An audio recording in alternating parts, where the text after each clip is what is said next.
Alors, on ouvre, comme vous le disais tantôt, par la presse écrite locale. Fraternité, c'est la première manchette que nous propose ce matin.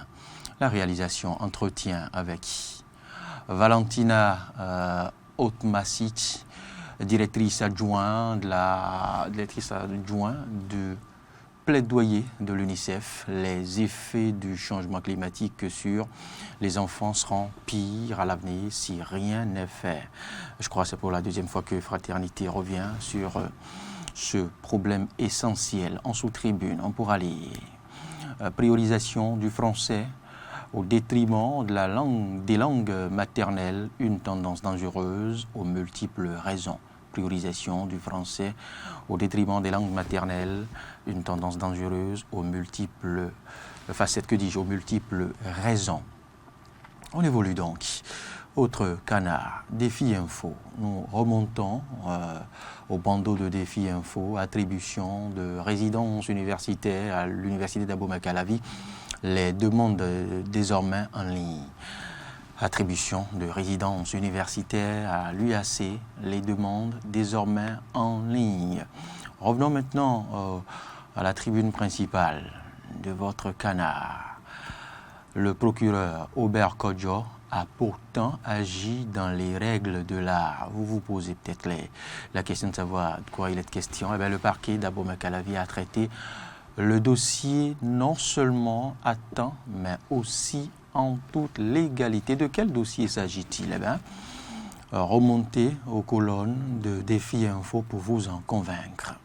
Restons toujours avec Défi Info. Rumeur sur l'arrestation du directeur général de la douane et des droits indirects au Bénin, le colonel Charles Inoussa Saka, toujours patron de la douane béninoise. Rumeur sur l'arrestation du DG douane, le colonel Charles Inoussa Saka, toujours patron de la douane béninoise, précise au rez-de-chaussée, du Défi Info. On évolue. On va passer à autre canard, le Béninois Libéré, le quotidien de Aboubakar Takou. Et puis, comment le procureur Kodjo attache du prix au respect des tests. On en parlait tantôt à la une de Défi Info. Eh bien, le Béninois Libéré y revient encore. Comment le procureur Kodjo attache du prix au respect des tests, c'est-à-dire à la tribune principale du Béninois Libéré. Et puis en sous-tribune, on pourra lire aussi. Dakpe Sossou appelle à venir en aide au complexe scolaire de Djakoté. Dakpe Sossou appelle à venir en aide au complexe scolaire de Djakoté. L'honorable peut bien déjà commencer à donner l'exemple et son exemple sera bien évidemment suivi d'autres têtes fortes du pays. La SB2E à pied d'œuvre pour un retour de la tension. Nous sommes toujours en sous-tribune droite du Béninois Libéré. La SB2E à pied d'œuvre pour un retour de la tension. Les primes, revenons en sous-tribune gauche, les primes de la rentrée positionnées dans les primes de la rentrée positionnées dès le 13 septembre prochain. C'est à l'issue de son rendez-vous avec les internautes que le porte-parole du gouvernement a donné cette précision. Les primes de la rentrée seront positionnées dès le 13 septembre prochain. On va passer à autre quotidien. Grand regard face aux affres de la Covid-19. Quelle est la part de solidarité de la classe politique béninoise? Très intéressante question.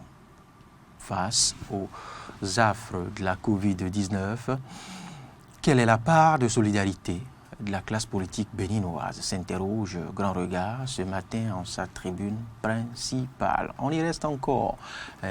Et s'il faille remonter à l'éditorial, on pourra lire comme titre de l'éditorial, pour qui roule Bertin Kovi, l'allié de dernière heure de la rupture, pour qui roule-t-il? S'interroge dans son éditorial Grand Regard. Et puis on pourra lire d'autres titres pêle-mêle en sous-tribune. Les bacheliers de 11 communes prioriser les bacheliers de 11 communes, prioriser puis Léa Soglo devant le dilemme du siècle s'exclame. La rédaction du Grand Regard, Léa Soglo devant le dilemme du siècle. C'est tout pour le Grand Regard. Quel autre canard nous proposera la régie? Ils sont 963 candidats à composer dès demain. Et ceci dans quel cadre? Je ne saurais vous donner la précision. Examen national, bien évidemment, de licence. Examen national de licence professionnelle. 963 candidats composent dès demain. Nous sommes à la une de l'Informateur. Pour ceux qui sont devant leur poste téléviseur, qui nous suivent en synchronisation à la radio, c'est l'Informateur que je parcours maintenant. La une, bien évidemment, de l'Informateur. 16 propriétaires invités à l'ANDF au plus tard, vendredi prochain. Ils sont 16 propriétaires invités à se pointer à l'ANDF dès vendredi. Et puis en sous-tribune gauche, les clarifications de Wilfried Léandre Oumbédi. Les clarifications de Wilfried Léandre Oumbédi, le secrétaire général adjoint et porte-parole du gouvernement à l'issue de son rendez-vous donné aux internautes le week-end dernier, a donné d'importantes clarifications sur une série de sujets qui animent l'actualité. Lutte contre l'insécurité, lutte contre l'insécurité, la police neutralise 3 braqueurs à Djonké, nous sommes à Cotonou. Lutte contre l'insécurité, la police républicaine neutralise 3 braqueurs à Djonké. C'est tout pour l'Informateur. Autre canal, leader du jour. Un seul titre ici à vous proposer. Leader du jour, je remonte au bandeau.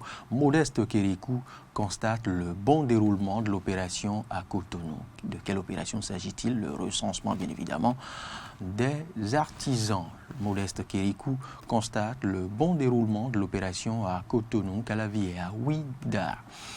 C'est tout pour ce canard. Et puis, Palabre au quotidien revient encore sur le démarrage dans quelques heures, démarrage sinon demain de l'examen national et précise encore une fois le nombre de candidats. Et puis en sous-tribune, un titre quelque peu provocateur dont je me passe, mais je reste toujours en sous-tribune. Le docteur Raphaël Chidima installe, ça c'est de la com pour Chidima et sa boutique, le commissariat de Vigrosset aux trousses des indélicats sur la route des pêches.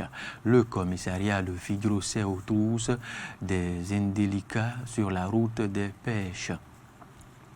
On va passer à tout autre titre maintenant, à la une du matinal. Oui, l'un des canards retenus au chapitre de cet exercice ce matin. Décrispation de la tension politique. Nous sommes à la page 11. L'opposition enquête de repères. Décrispation de la tension. Talent ouvert au dialogue. L'opposition enquête de repères. C'est-à-dire à la page 11. Et puis en sous-tribune, bien évidemment, on pourra aussi lire nommer PCA de la société, président du conseil d'administration, bien évidemment, des sociétés des postes du Togo, Grégoire Akofodji, contesté, c'est-à-dire à la page 9, nommé président du conseil d'administration de la société des postes du Togo, Grégoire Akofodji, serait contesté. Et puis, le scandale financier de l'ORTB en chiffres, gestion des médias, le scandale de l'ORTB, le scandale financier de l'ORTB en chiffres s'est proposé à l'oreille ou en sous-oreille droite de votre canard. Et puis, s'il faille descendre maintenant au rez-de-chaussée, je pourrais vous parler de la libération du périmètre de la route des pêches, les modalités exposées aux propriétaires terriens d'Agouin. Libération du périmètre de la route des pêches, les modalités exposées aux propriétaires terriens d'Agouin. C'est tout, le Maté Libre. Voici pourquoi Patrice Talon n'est pas allé chez les Soglo. Voici pourquoi Patrice Talon n'est pas allé chez les Soglo. Et oui, puisque la rédaction de Matin Libre est dans le secret des dieux, il Elle nous en propose, elle a dit, cette rédaction, les raisons de l'absence de Patrice Talon ou de la non-présentation des condoléances de Patrice Talon à la famille Soglo à l'issue du décès de Rosine Vieira Soglo. Autre titre pêle-mêle à vous proposer par Matin Libre. La phase écrite démarre demain parlant de l'examen de licence au plan national. Et puis, la vaccination est-elle risquée pendant la grossesse? Parlant de la Covid-19, la vaccination est-elle risquée pendant la grossesse? Vous lirez sûrement l'avis d'un spécialiste dans les colonnes de Matin Libre. Et c'est tout pour cet exercice. Le premier d'ailleurs sur Eden Télévision, sur Matin d'Eden.